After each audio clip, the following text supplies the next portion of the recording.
बच्चों हमारा next topic है kinematics of rotational motion about fixed axis. यानी कि कोई भी रिजिड बॉडी आपकी एक एक्सिस के अबाउट फिक्स है and it is rotating with angular velocity omega या फिर अल्फा, एंगुलर एक्सेलरेशन अल्फा। तो इसकी काइनेमेटिक्स बच्चों हम पहले ही स्टडी कर चुके हैं। काइनेमेटिक्स ऑफ सर्कुलर मोशन में हमने if alpha is constant, if alpha is constant तो हमने इक्वेशन पढ़ी थी। तीन इक्वेशन थी हमारी। पहली थी यानी कि omega equals to omega naught plus alpha T. ये वेक्टर्स में होंगे, यानी कि ओमेगा अगर अल्फा का डायरेक्शन अपोजिट हुआ, ये सपोज करो ये क्लॉक एंटी क्लॉकवाइज है और ये क्लॉकवाइज हुआ तो यहां पर नेगेटिव आएगा।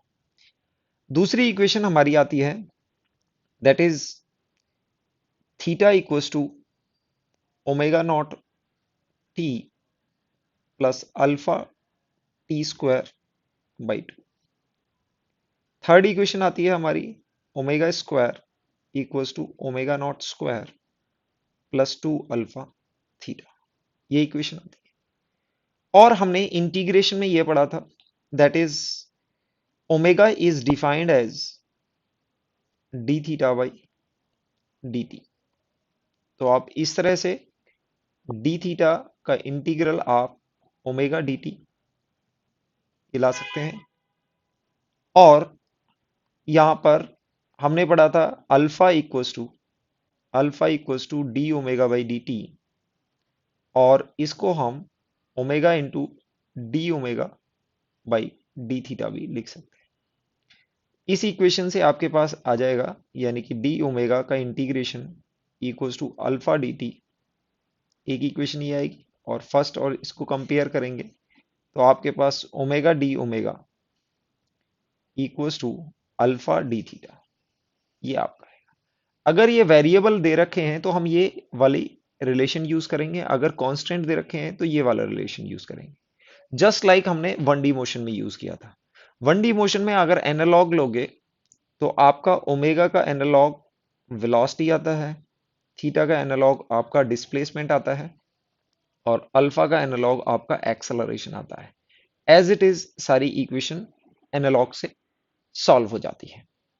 और बच्चों अगर हम वेक्टर क्वांटिटीज के टर्म्स में हम अपनी वेलोसिटी लिखना चाहें तो इसको हम वेक्टर में लिखते हैं ओमेगा क्रॉस आर वेक्टर। और acceleration which is a tangential acceleration, इसको हम लिखते हैं अल्फा क्रॉस आर। ये हमारा वेक्टर रिलेशन है। यहां पर ये बच्चों क्वेश्चन दिया हुआ है। क्वेश्चन में क्या दिया हुआ है?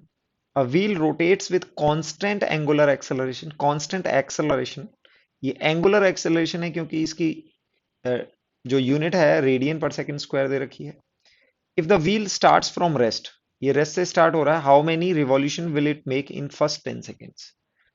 तो बच्चों यहां पर आप देखेंगे कि आपको अल्फा आपको 2 रेडियन पर सेकंड स्क्वायर दे रखा है और टाइम आपको दिया हुआ है 10 सेकेंड। और इनिशियली रेस्ट से स्टार्ट हो रहा है तो रेस्ट का मीनिंग बच्चों क्या होगा? Rest implies that omega naught initial omega is zero. अब ये पूछ रहे हैं कि कितने रिवॉल्यूशन करेंगे। तो बच्चों रिवॉल्यूशन के लिए सबसे पहले हम क्या निकालते हैं? थीटा निकालते हैं कि कितना थीटा ट्रेवल होगा। थीटा को हम लिख सकते हैं omega naught plus alpha T square by two. Omega naught की वैल्यू आपकी जीरो है, plus alpha is 2 and T is 10 whole square by two. आप इसको कैलकुलेट करेंगे तो आपके पास ये आ जाएगा 100। ओके, ये आपके पास आ जाएगा 100 रेडियन। ये आपके पास थीटा आ जाएगा। अब नंबर ऑफ रिवॉल्यूशन के लिए, नंबर ऑफ रिवॉल्यूशन बच्चों, वन रिवॉल्यूशन के लिए हमारा थीटा होता है थीटा इक्वल्स टू 2 पाई, और एन रिवॉल्यूशन के लिए हमारा थीटा होता है 2n पाई। तो हम इस थीटा को थीटा इक्वल्स टू 2n पाई ये रख देंगे और थीटा की वैल्यू कितनी है बच्चों? 100 रेडियन। तो हमें n is the number of revolution, n is the number of revolution, और n की वैल्यू कैसे आएगी? 100 रेडियन जो भी थीटा है, जो रोटेटेड एंगल है, उसको आप 2 पाई से डिवाइड कर देंगे। तो ये आपके पास 50/पाई रेडियन, सॉरी 50/π रिवॉल्यूशन। ये अप्रॉक्स इसको कैलकुलेट करोगे it will come out approx 8 revolution, 8 revolution के आसपास ये आ जाएगा आंसर। नेक्स्ट क्वेश्चन देखते हैं। नेक्स्ट क्वेश्चन में क्या दिया हुआ है, a wheel of A motor accelerated uniformly from rest rotates through 2.5 radian in first second. यानी कि ओमेगा नॉट रेस्ट दिया हुआ है, ओमेगा नॉट जीरो दिया हुआ है because rest is given in the question. Time की वैल्यू आपको फर्स्ट सेकेंड यानी कि 1 सेकेंड दी हुई है, और uniform alpha constant, uniform accelerate यानी कि अल्फा कांस्टेंट ये दिया हुआ है। इतनी इंफॉर्मेशन है, अल्फा की वैल्यू गिवन नहीं है यहां पर। अब इसमें पूछा गया है find theta, theta in next second, next second. Okay, तो बच्चों पहले हम क्या करेंगे कि यहां पर, अच्छा फर्स्ट सेकेंड में आपको ये थीटा दिया हुआ, थीटा इन 1 सेकेंड इज 2.5 यानी कि 5/2 रेडियन, ये इंफॉर्मेशन गिवन है।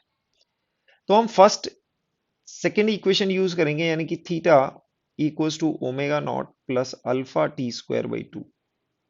यहां पर आपको थीटा दिया हुआ है 5/2 रेडियन, ओमेगा नॉट की वैल्यू 0 है, अल्फा आपको गिवन नहीं है, और टाइम की वैल्यू गिवन है 1 सेकेंड/2।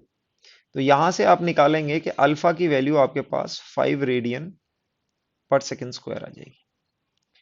और इसमें पूछा हुआ है कि नेक्स्ट सेकेंड में उसकी थीटा कितना होगा। तो अभी ये हमने t इक्वल्स टू 1 सेकेंड के लिए निकाला, नेक्स्ट में हम theta equals to t equals to 2 second के लिए निकालेंगे, यानी कि 0 to 2, 0 से टाइम 2 सेकेंड में कितना थीटा होगा उसको हम निकालें। तो omega naught plus alpha T square by 2, और t की जगह हम रख देंगे 2 स्क्वायर बाई 2। अब टोटल 2 सेकेंड में हमने निकालना है, टोटल 2 सेकेंड में यानी कि 0 से 2 सेकेंड में जितने भी थीटा होंगे वो कैलकुलेट करने हैं। 0 से 1 में आपको गिवन था, 0 से 1 में आपको गिवन था, दैट इज 2.5 रेडियन। इसको कैलकुलेट करेंगे, ओमेगा नॉट 0 है तो यहां पर इसको थीटा 2 बोल रहे हैं।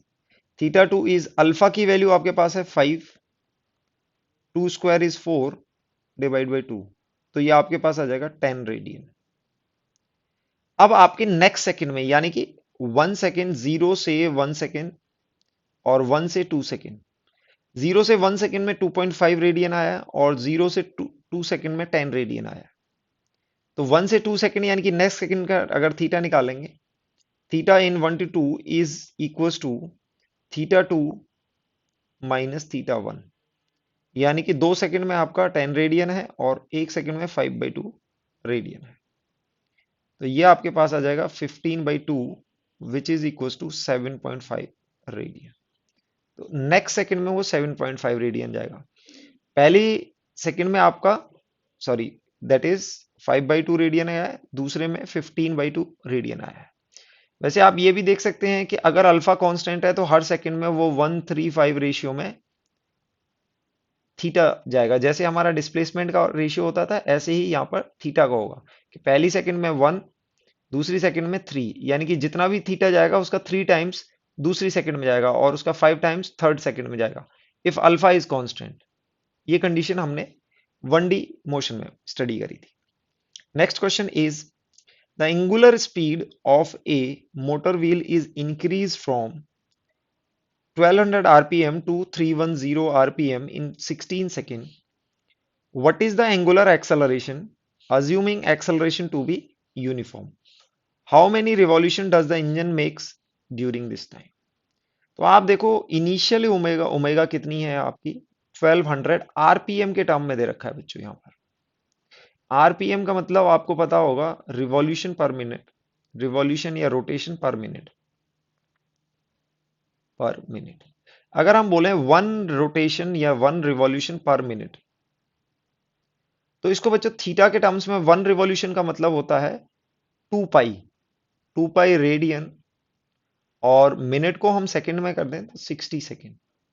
तो 1 रिवॉल्यूशन पर मिनट का 1 आरपीएम का मीनिंग होता है 2 पाई/60 रेडियन पर सेकेंड। ओके, तो यहां पर अगर आपको आरपीएम को रेडियन पर सेकंड में चेंज करना है तो आप क्या करेंगे, 2 पाई बाई 60 से मल्टीप्लाई करेंगे। ये हमने पहले भी बात कर चुके हैं सर्कुलर मोशन में। तो आप यहां पर देखेंगे कि आपका ओमेगा दिया हुआ है इनिशियल और ओमेगा फाइनल दिया हुआ है, दैट इज 3120, और टाइम दिया हुआ है आपको 16 सेकेंड।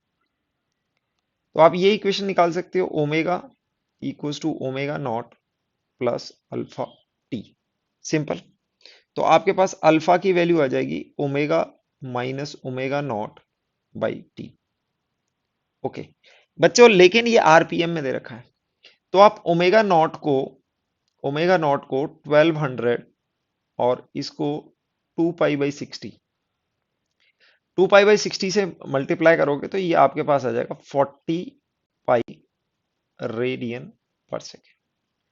और ओमेगा आपका 3120, इसको 2 पाई बाई 60 से मल्टीप्लाई करेंगे, this will come out to be 104 pi radian per second, ये आ जाएगा।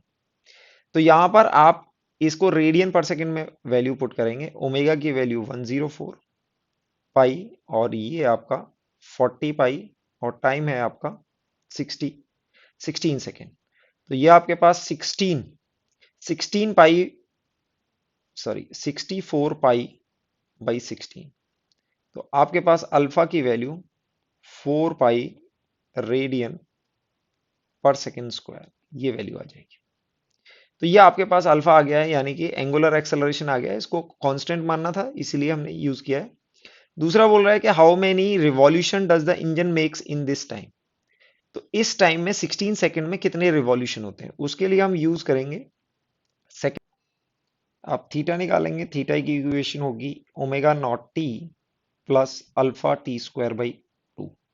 तो ओमेगा नॉट बच्चों यहां पर कितनी है आपकी 40 पाई और टाइम है आपका 16 सेकेंड। इसमें कितना थीटा यानी कि कितना रोटेशन होता है पहले वो निकालेंगे, और नंबर ऑफ रोटेशन के लिए हम क्या करेंगे, थीटा को 2 पाई से डिवाइड कर देंगे तो हमें नंबर ऑफ रोटेशन आ जाएगा। तो पहले थीटा निकालने के लिए हम ओमेगा नॉट यानी कि 40 पाई, इसको हम 16 से मल्टीप्लाई करेंगे टाइम से, प्लस अल्फा की वैल्यू आपके पास 4 पाई इंटू 16 डिवाइड बाई 2। इसको कैलकुलेट करेंगे तो यहां पर आप देखेंगे 16 पाई आपका कॉमन आ जाएगा, दिस इज 40, और यहां पर आएगा that is 16 into 4 divide by 2।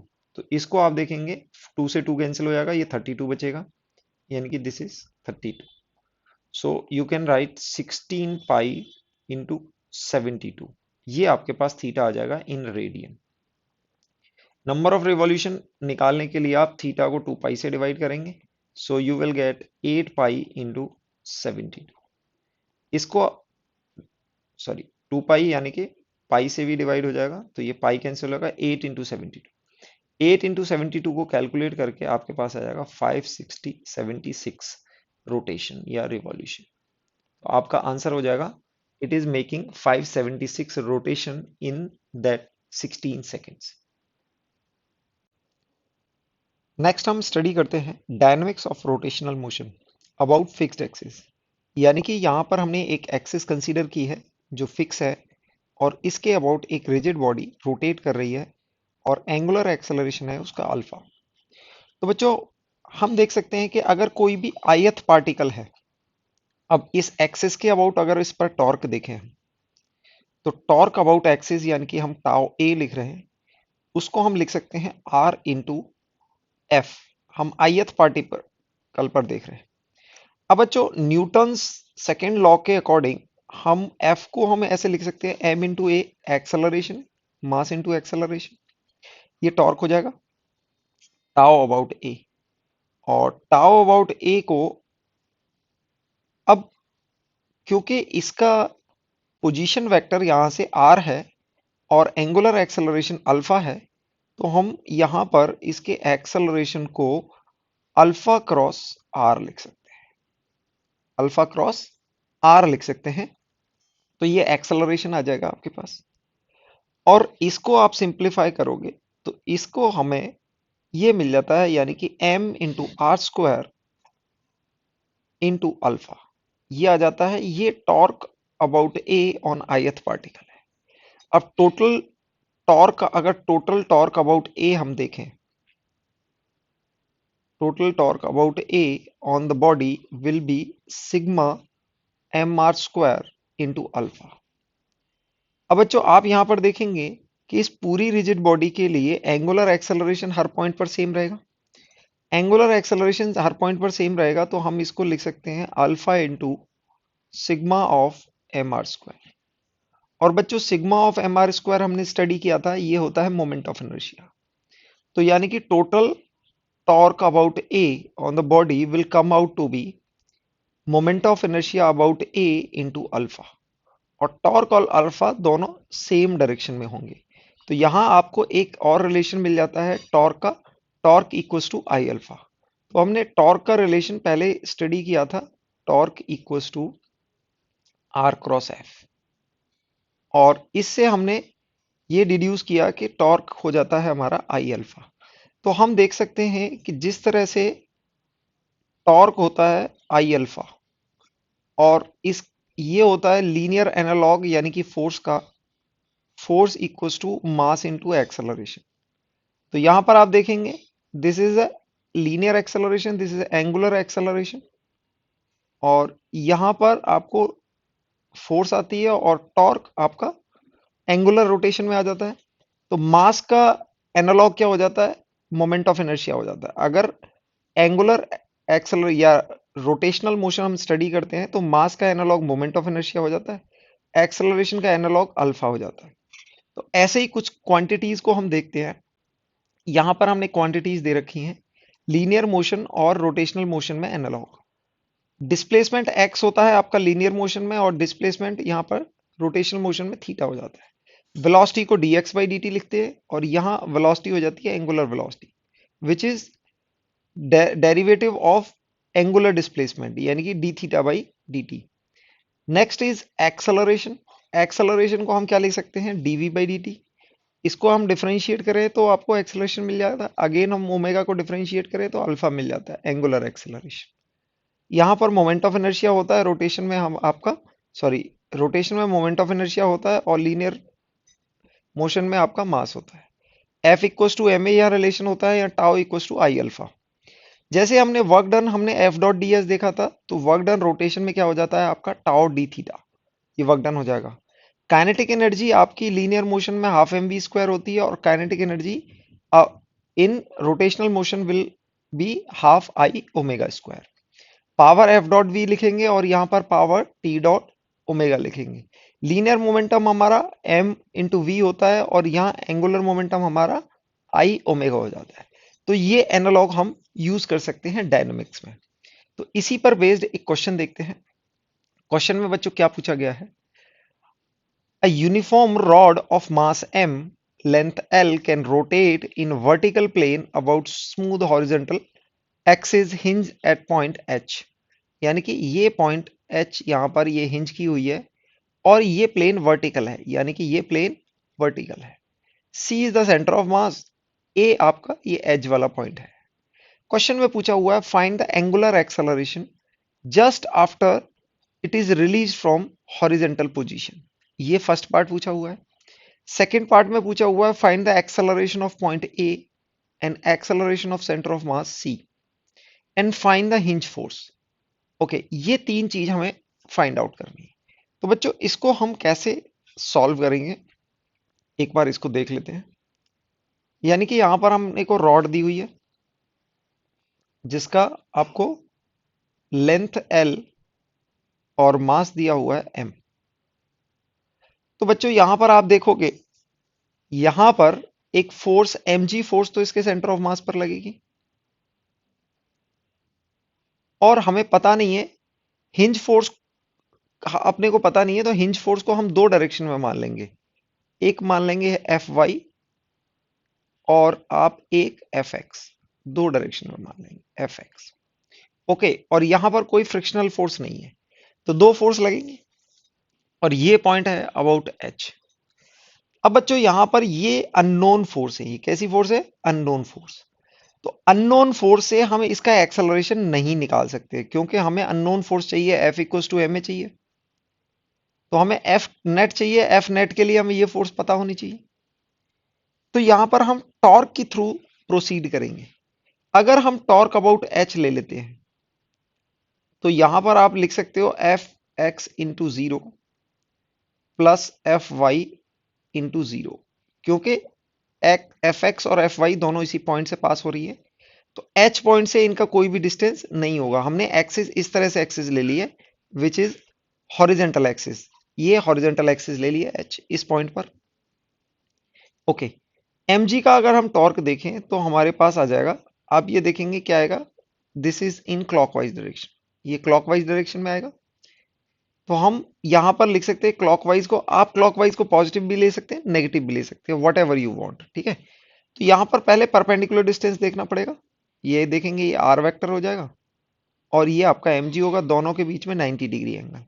तो हम लिख सकते हैं आर इंटू एम जी, और आपके पास ये जीरो जीरो यानी कि ये R M G sine 90 which will come out to be, R की वैल्यू क्या होगी, मिड पॉइंट है तो एल बाई टू हो जाएगी और ये एम जी हो जाएगी। तो M G L by two आपके पास टॉर्क आ गया किस पॉइंट के अबाउट, एच पॉइंट के अबाउट। अब इसका हमें बेनिफिट क्या हुआ बच्चों, कि जो अननोन फोर्स है वो हमारी इक्वेशन में आ ही नहीं रही है। ओके, अच्छा इससे पहले हमने टॉर्क इक्वल्स टू, हमने ये रिलेशन पढ़ा है torque equals to I alpha, यानी कि moment of inertia about H. ये आप ध्यान रखेंगे जिस पॉइंट के अबाउट आपने टॉर्क लिया है उसी पॉइंट के अबाउट मोमेंट ऑफ इनर्शिया लेना है, ठीक है। तो यहां पर torque equals to I alpha जब लगाएंगे तो मोमेंट ऑफ इनर्शिया और टॉर्क दोनों सेम पॉइंट के अबाउट होना चाहिए। Torque equals to I alpha, जिस डायरेक्शन में टॉर्क होगा उसी डायरेक्शन में अल्फा भी होगा, क्योंकि ये स्केलर क्वांटिटी है और ये दोनों वेक्टर हैं। जो वेक्टर अल्फा का होगा वही वेक्टर टॉर्क का होगा। वाइस वर्सा भी बोल सकते हैं, जो आपका डायरेक्शन टॉर्क का होगा वही आपका अल्फा का होगा। तो यहां पर आपने देखा इसकी वजह से आ रहा है आपका क्लॉकवाइज टॉर्क, तो आपका अल्फा भी कैसा आएगा, क्लॉकवाइज। अब बच्चों यहां पर देख लेते हैं ये इसकी वैल्यू क्या आई है, that is M G L by two, M G L by. अब moment of inertia, moment of inertia about H, यानी कि इस पॉइंट के अबाउट देखेंगे तो हमने, आप अगर देखेंगे तो एक पॉइंट, एक एंड के अबाउट हमने रॉड का मोमेंट ऑफ इनर्शिया निकाला था, वो था M L square by three. तो आप मोमेंट ऑफ इनर्शिया की वैल्यू रख देंगे M L square by three into alpha, और ये आ जाएगा M G into L by two. यहां से आप सॉल्व करेंगे तो एम से एम कैंसिल हो जाएगा, एल से एल कैंसिल हो जाएगा, तो आपके पास अल्फा की value three G over two L, ये आपका अल्फा आ गया। यानी कि एट दैट इंस्टेंट ये आपका अल्फा होगा at T equals to zero, T equals to zero यानी कि just after it has been release from horizontal position. इस पॉइंट से इसको रिलीज किया गया है, तो आपका इस इंस्टेंट पर ये अल्फा होगा। ओके, इसके बाद आपको अल्फा आ चुका है। सेकेंड पॉइंट पार्ट में पूछा हुआ है find the acceleration of point A and acceleration of point C, यानी कि सेंटर ऑफ मास। तो अगर यहां पर ये पॉइंट है ए, तो बहुत इजीली आप देखेंगे, अगर आपको ये रॉड गिवन है, ये हिंज गिवन है, ये ए गिवन है, if you know the alpha, alpha आपको पता है, ये डिस्टेंस आपको पता है, तो आप acceleration of point A can be written as alpha into, वैसे तो अल्फा क्रॉस आर होता है, तो अल्फा क्या होगा, इसके परपेंडिकुलर डायरेक्शन में होगा, तो दोनों में 90 डिग्री है। अल्फा कैसा होता है, एक्सियल वेक्टर होता है, क्योंकि ये रोटेशन हो रहा है तो ये इस डायरेक्शन में आपका अल्फा होगा। तो हम इसको लिख सकते हैं अल्फा इंटू आर। आर की वैल्यू क्या होगी बच्चों, रेडियस, यहां से देखेंगे पोजीशन वेक्टर, तो आर की वैल्यू क्या होगी, एल, ये एल हो जाएगी। तो यहां से आपको acceleration of point A will come out to be, alpha की वैल्यू है three G by two L, L से आप मल्टीप्लाई करेंगे तो ये आ जाएगा थ्री जी बाई टू। ये आपको क्या मिल गया है, acceleration of point A. Acceleration of point A आ गया। दूसरे पार्ट में, दूसरे पार्ट के सेकेंड पार्ट में यहां पर एक्सेलरेशन ऑफ पॉइंट सी भी निकालना है। तो again acceleration of point C निकालने के लिए आप क्या करेंगे, अल्फा का मल्टीप्लाई करेंगे इनटू आर वेक्टर ऑफ सी, तो ये सी पॉइंट मिड पॉइंट पर है, तो ये आर वेक्टर आपका एल बाई टू आ जाएगा, यानी कि alpha into L by to alpha की वैल्यू 3g/2l, और यहां पर l/2 से मल्टीप्लाई करेंगे तो ये आपको 3g/4, ये आपको एक्सेलरेशन आ जाएगा। This is the acceleration of centre of मास। ये हमारी हेल्प करेगा थर्ड पार्ट में, यानी कि हिंज फोर्स निकालने में। अब बच्चों, ये आपको रॉड दी हुई है, ये हिंज दी हुई है, यहां पर एक फोर्स है mg, और यहां पर आपने दो फोर्स एफ वाई और एफ एक्स यहां पर ये देख सकते हैं। अब यहां पर देखेंगे कि यहां पर हॉरिजेंटल और कोई फोर्स नहीं है, यहां पर और कोई फोर्स नहीं है, इसका कोई हॉरिजेंटल मोशन नहीं होगा सेंटर ऑफ मास का। इस इंस्टेंट पे इसका एक्सेलरेशन नीचे की तरफ आएगा, ये एक्सेलरेशन आएगा 3g/4। तो हम बोल सकते हैं कि F X equals to M into A X, और ए एक्स जीरो है, एक्स डायरेक्शन में कोई भी एक्सेलरेशन नहीं है, तो ये जीरो हो जाएगा। ओके, तो एफ एक्स आपका जीरो आ जाएगा। अब एफ वाई को हम कैसे देखेंगे, अब इसको ध्यान से देखते हैं। एफ वाई के लिए ये देखो डाउनवर्ड फोर्स है, ये एक्सेलरेशन आपको दी हुआ है, एक्सेलरेशन ऑफ ए। तो न्यूटन सेकंड लॉ ने हमने बोला था F net equals to M into A. अब बच्चों रिजिड बॉडी में ये ए क्या होता है, ए सी एम होता है, ये हमने सेंटर ऑफ मास में, motion of centre of mass में देखा था, F net equals to M into acceleration of centre of mass. तो F acceleration of centre of mass downward में है, तो एफ नेट भी डाउनवर्ड डायरेक्शन में होगी। एफ नेट को हम कैसे लिख सकते हैं, M G, M G downward है, और एफ वाई अपवर्ड है जो हिंज के द्वारा लगेगी, और मास इंटू एक्सेलरेशन, एक्सेलरेशन है आपका 3g/4, acceleration of centre of mass. Acceleration of centre of mass is given as, हमने अभी कैलकुलेट किया 3g/4।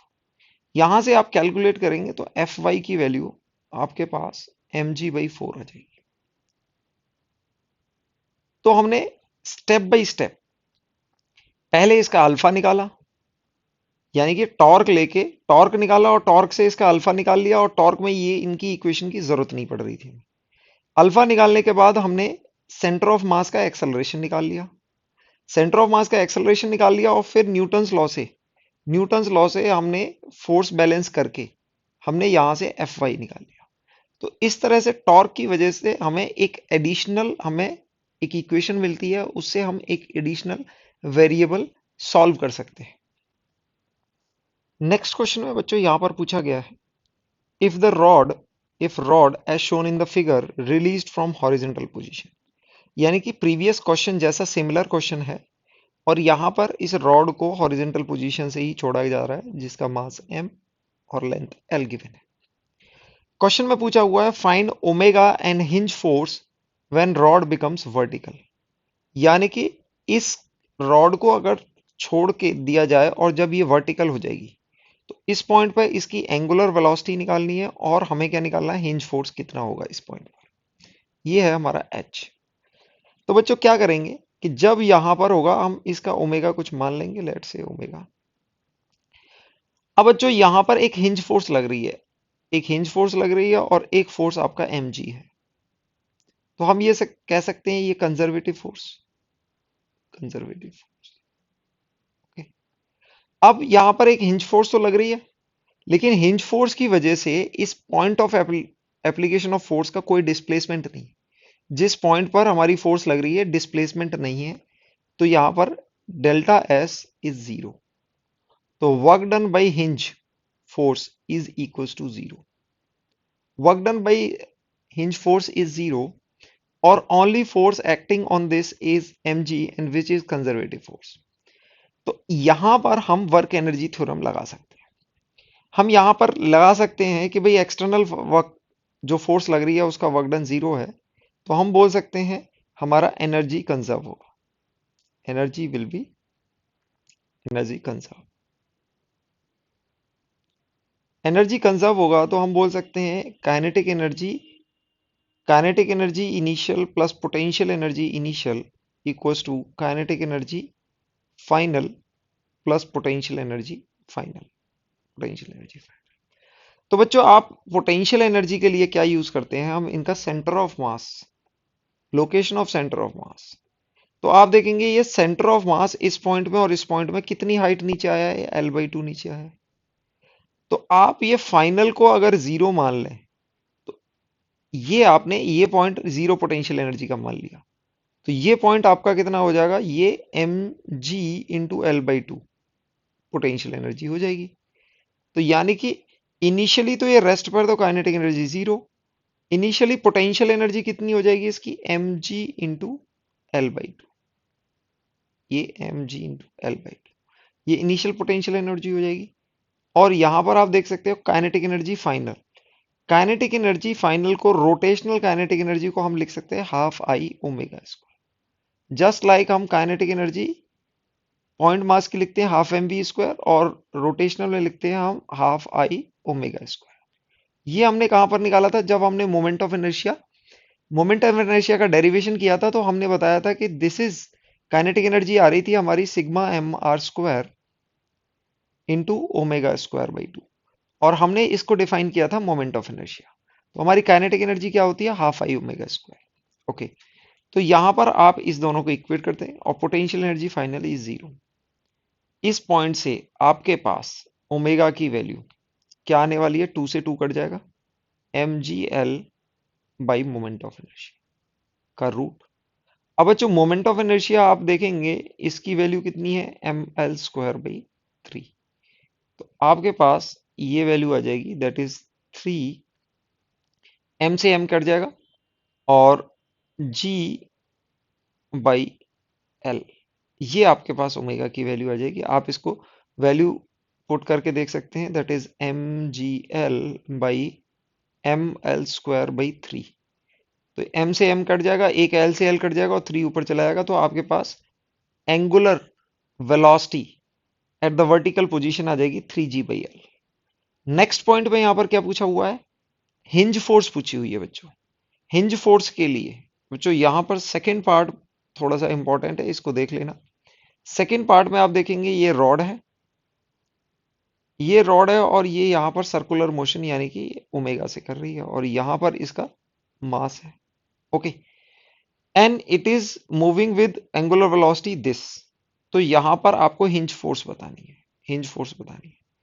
तो बच्चों आप इसको एज ए पॉइंट पार्टिकल मानो कि ये एक सर्कल में जा रहा है, ये एक सर्कल में जा रहा है। सर्कल में जाने के लिए बच्चों यहां पर एक सेंट्रीपिटल फोर्स चाहिए होगी, जिसको हम बोलेंगे एफ। तो ये सेंट्रीपिटल फोर्स कौन प्रोवाइड करेगा, ये आपकी हिंज फोर्स प्रोवाइड करेगी। और नीचे की तरफ एक फोर्स होगी एम जी।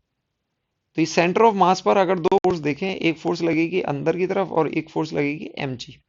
ओके, तो हम बोल सकते हैं F minus M G equals to, हम बोल सकते हैं सेंट्रीपिटल फोर्स क्या होती है, M omega square R. Okay, F minus M G equals to M omega square की वैल्यू यहां से थ्री जी बाई एल आ जाएगी। और यहां से आर देखेंगे, आर देखेंगे एक्सिस ऑफ रोटेशन से, इस पॉइंट के अबाउट रोटेट हो रहा है, तो सेंटर से आर हमारा कितना होगा, एल बाई टू। तो इसको हम एल बाई टू रख देंगे, ये कैंसिल हो जाएगा, एम ये आ जाएगा आपके पास three M G by two. और तो आपके पास फोर्स की वैल्यू एम जी और प्लस कर देंगे, तो ये five by two M G आ जाएगी। और ये सेंट्रीपिटल फोर्स कौन प्रोवाइड करेगा, this force will be the hinge force in Y direction only, Y direction में ये एफ वाई होगी। Okay, F Y. और एफ एक्स हॉरिजेंटल डायरेक्शन में आप देख सकते हैं कोई एक्सेलरेशन नहीं होगा, हॉरिजेंटल डायरेक्शन में कोई एक्सेलरेशन नहीं है, क्योंकि सिर्फ इसका सेंट्रीपिटल एक्सेलरेशन, टेंजेंशियल एक्सेलरेशन इस पॉइंट पर नहीं है। तो हम बोल सकते हैं F X will be zero. तो एफ वाई जो हिंज फोर्स होगी उसकी वैल्यू होगी five by two M G. Next question बच्चों यहां पर देखते हैं, ये पुली के ऊपर बेस्ड क्वेश्चन है। क्वेश्चन में दिया हुआ है pulley as shown in the figure has moment of inertia I about axis and its radius is R. यानी कि पुली का मोमेंट ऑफ इनर्शिया आपको आई दिया हुआ है और इसका रेडियस आर दिया हुआ है। ओके, और पूछा हुआ है calculate the acceleration of two blocks, assume the string is light and does not slip on the पुली। यानी कि ये जब पुली घूमती है तो यहां पर ये स्ट्रिंग इसको स्लिप नहीं होती है। स्लिप नहीं होती है तो हम यहां पर इसको ए पॉइंट मान लेंगे, लेट से ए। ओके, और लेट से इसका एक्सेलरेशन ए है। तो क्योंकि ये स्ट्रिंग लाइट है और इनएक्सटेंसिबल है, तो जितना इसका एक्सेलरेशन होगा उतना ही इसका एक्सेलरेशन होगा। ओके, इतना एक्सेलरेशन इसका होगा। ओके, लेकिन अभी पुली लाइट नहीं है, पुली का मोमेंट ऑफ इनर्शिया है, मास भी है इस एक्सिस के अबाउट। ओके, तो देन आप देखेंगे अगर पुली रोटेट हो रही है, अगर इस आप पुली को ऐसे बनाएंगे, पुली में एक रोटेशन है, पुली में एक रोटेशन है, तो यहां पर एक फोर्स लगेगी टी, और यहां पर एक फोर्स लगेगी टी। तो आप देखेंगे अगर अगर ये दोनों फोर्स इक्वल हो जाए तो इस पॉइंट के अबाउट, यानी कि सेंटर के अबाउट, टॉर्क आप देखोगे इक्वल हो जाएगा, इसमें कोई रोटेशन नहीं होगा। तो जब हमारी पुली मासलेस नहीं होती है तो हमारी टेंशन क्या होती है, डिफरेंट हो जाती है, ये T1 और T2 हो जाती है। क्योंकि यहां पर पुली में एक फ्रिक्शन होता है, पुली में एक फ्रिक्शन होता है, फ्रिक्शन की वजह से ये ऑपोजिंग फोर्स लगती है, ऑपोजिंग फोर्स लगती है तो यहां पर ये T1 और T2 डिफरेंट हो जाती है। ओके, T1 और T2 डिफरेंट हो जाएंगे तो हम मोमेंट ऑफ इसको मान लेते हैं कि लेट से ये अल्फा से रोटेट हो रही है। तो पुली के लिए हम इक्वेशन ये लिख सकते हैं, ये रेडियस r है, torque about axis equals to, torque about axis आप देखेंगे ये r है और ये t है, ये किस डायरेक्शन में होगा, ये क्लॉकवाइज डायरेक्शन में होगा। तो हम इसको बोल सकते हैं T1 इंटू आर। ओके, और ये टॉर्क आप देखेंगे ये T2 नीचे लग रहा है, ये r लग रहा है, ये एंटी क्लॉकवाइज में होगा। तो फॉर द टाइम बीइंग इसको माइनस हम मांग सकते हैं, आर इंटू T2 ये टॉर्क होगा, और इसको हम बोल सकते हैं आई इंटू अल्फा। अब बच्चों यहां पर हमने अल्फा जिस डायरेक्शन में लिया है उसी डायरेक्शन में टॉर्क को पॉजिटिव लिया है। जैसे हम जिस डायरेक्शन में एक्सेलरेशन होता था उसी डायरेक्शन में हम नेट फोर्स निकालते थे, तो हमने क्लॉकवाइज डायरेक्शन में नेट टॉर्क निकाला है। ये क्लॉकवाइज है, ये एंटी क्लॉकवाइज है, तो इसको माइनस करके ऐड कर दिया, तो यहां से हमारे पास टॉर्क आ जाएगा। तो यहां से आपको एक इक्वेशन मिल जाएगी, T1 minus T2 equals to I alpha by R, ये इक्वेशन मिल जाएगी। दूसरी इक्वेशन निकालने के लिए यहां से आप, ये T1 टेंशन होगी और ये M1G होगा। तो दूसरी इक्वेशन के लिए आप क्या लिखोगे, M M1G minus T1 equals to M1A, ये होगा, ये दूसरी इक्वेशन होगी, ये फर्स्ट इक्वेशन होगी। थर्ड इक्वेशन के लिए आप यहां पर देखेंगे ये T2 होगा, ये M2G, और इसका मोशन कहाँ होगा, अपवर्ड डायरेक्शन में होगा। तो हम इसको लिख सकते हैं T2 minus M2G equals to M2 into A, ये थर्ड इक्वेशन बनी। तो यानी कि एक पुली के लिए और दो इन मासेस के लिए तीन इक्वेशन मिलेंगी। आपके पास वेरिएबल भी अगर आप देखना चाहें तो एक T1 T2 ए और अल्फा वेरिएबल आपके पास चार आ जाएंगे। लेकिन तीन इक्वेशन से चार वेरिएबल बच्चों कैसे सॉल्व करने हैं? कैसे सॉल्व करने के लिए आप ये देखेंगे, इसमें एक पॉइंट दिया हुआ है कि ये पुली के ऊपर हमारी स्ट्रिंग स्लिप नहीं करती है, the string does not slip over the pulley. तो अगर ये पॉइंट ए है, इस पॉइंट का एक्सेलरेशन स्ट्रिंग के एक्सेलरेशन होगा, acceleration of point A equals to acceleration of the string, और acceleration of the string is A, और ए पॉइंट का एक्सेलरेशन आप अल्फा इंटू आर भी लिख सकते हैं, क्योंकि ये अल्फा से रोटेट हो रहा है तो इस पॉइंट का एक्सेलरेशन अल्फा इंटू आर होगा, स्ट्रिंग का एक्सेलरेशन भी तो आप A equals to alpha R आ जाएगा। तो आपके पास क्या रिलेशन आ जाएगा, A acceleration equals to alpha into R. तो आपके पास चार इक्वेशन हो गई। तो इसको सॉल्व कैसे करेंगे, हमें क्या निकालना है, एक्सेलरेशन निकालना है।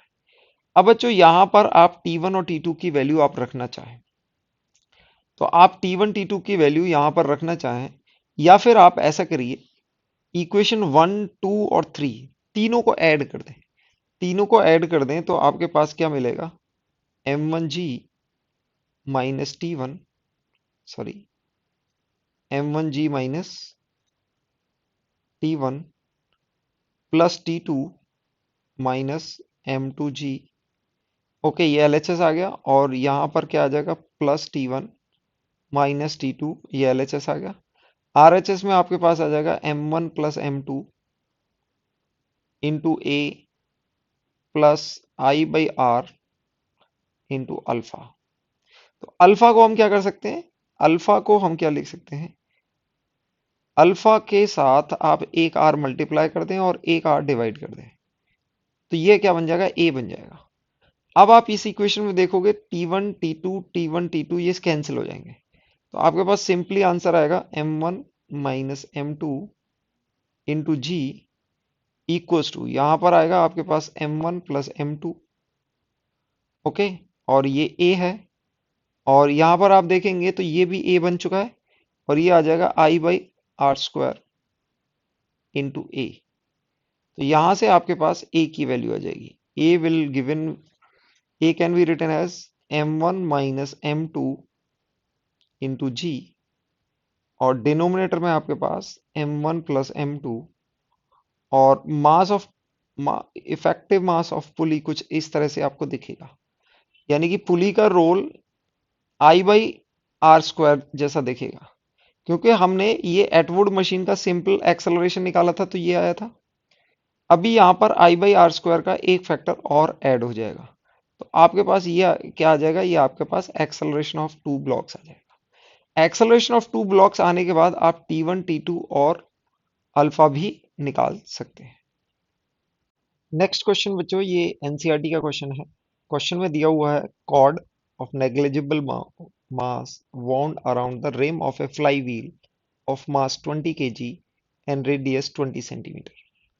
A steady pull of 25 Newton is applied on the cord as shown in the figure. Figure दी हुई है, the flywheel is mounted on the horizontal axis with frictionless bearing. तो यानी कि ये एक्सिस हमारी स्मूथ है और ये आपका वर्टिकल प्लेन है, और यहाँ पर एक कांस्टेंट फोर्स 25 न्यूटन लग रही है। इसका आपको मास और रेडियस दोनों गिवन है। तो फ्लाई व्हील को हम कैसे कंसीडर करेंगे, डिस्क की तरह कंसीडर करेंगे, और इसका मोमेंट ऑफ इनर्शिया हम बोलेंगे mr²/2, डिस्क की तरह कंसीडर करेंगे अबाउट द एक्सिस, यानी कि सेंटर के अबाउट इसका मोमेंट ऑफ इनर्शिया।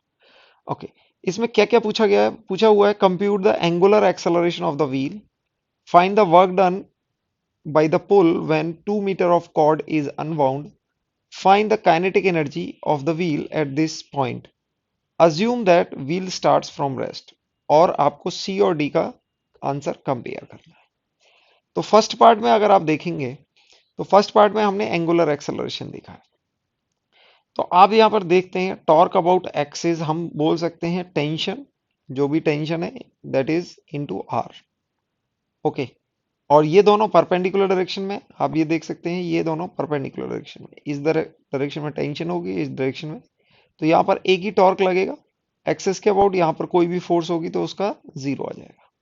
तो हम बोल सकते हैं that is F is 25 Newton और आर की वैल्यू 0.2। ये आपको टॉर्क आपने निकाल लिया। इसके बाद आप इसको लिख सकते हो आई alpha, that is I into alpha, तो आपसे यहां पर अल्फा आ जाएगा। आई में आप लिख सकते हो mr²/2 इंटू अल्फा। ओके, तो यहां पर आप अल्फा की वैल्यू निकालेंगे, दैट इज 2 इंटू 25 इंटू 0.2, एम की वैल्यू 20 दी हुई है और आर की वैल्यू 0.2 इंटू 0.2 आप लिख सकते हो r²। तो आपके 0.2 कैंसिल हो जाएगा यहां से, और यहां से आप देखेंगे this will come out to be, इसको आप देखेंगे ये आपके पास क्या आएगा, दिस इज 50, और यहां से दिस इज 20 इंटू, तो ये आपके पास 4 आ जाएगा, यानी कि this is 25/2 radian per second square. ये आपके अल्फा की वैल्यू है। सेकंड में पूछा गया है, ये फर्स्ट पार्ट यानी कि ए पार्ट पूछा। बी पार्ट में पूछा गया है फाइंड द वर्क डन, आपको वर्क डन निकालना है। वर्क डन, वर्क डन में बच्चों हम क्या करते हैं F.S, आपको फोर्स दी हुई है 25 न्यूटन और कितना डिस्प्लेसमेंट है 2 मीटर, इसी डायरेक्शन में 2 मीटर होगा आपका डिस्प्लेसमेंट, इसी डायरेक्शन में 2 मीटर, कॉर्ड को अनबाउंड किया हुआ है, तो आपके पास 50 जूल ये वर्क डन आ जाएगा। ओके, सी पार्ट में पूछा हुआ है find the kinetic energy of the wheel at this point. Wheel की काइनेटिक एनर्जी।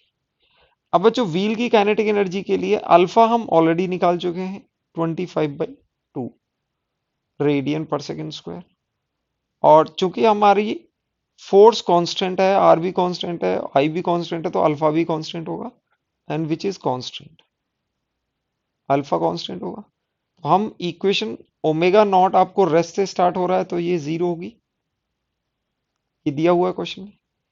तो हम बोल सकते हैं omega square equals to omega naught square plus 2 alpha into theta, ये लिख सकते हैं। तो आप ये देखेंगे कि रोटेशन कितना हुआ, रोटेशन कितना हुआ, इसका रोटेशन कितना होगा। तो अगर ये यहां पर 2 मीटर की थ्रेड या स्ट्रिंग अनवाइंड होती है, तो यहां से भी जो पेरीफेरी के लेंथ है उसका मोमेंट भी 2 मीटर होगा। तो हम यहां पर लिख सकते हैं 2 metre into R into theta, और थीटा की वैल्यू हमारे पास आ जाएगी 2 मीटर ओवर 0.2। इस तरह से ये आपका आ जाएगा 10 रेडियन। ओके, ये आपका थीटा क्या आ जाएगा, 10 रेडियन। यानी कि अगर ये थीटा रोटेट होता है, अगर ये थीटा रोटेट होता है तो ये वाली लेंथ अनवाइंड हो जाएगी, ये पॉइंट यहां पर पहुंच जाएगा। Let's say this point will go to this point, और ये स्ट्रिंग आपकी अनवाइंड होके आपको यहां मिल जाएगी। थीटा आपका 10 आ चुका है, ओमेगा नॉट 0 है, तो आप ओमेगा स्क्वायर को निकाल सकते हैं 2 टाइम्स, अल्फा की वैल्यू है 25/2 और थीटा की वैल्यू आ जाएगी 10।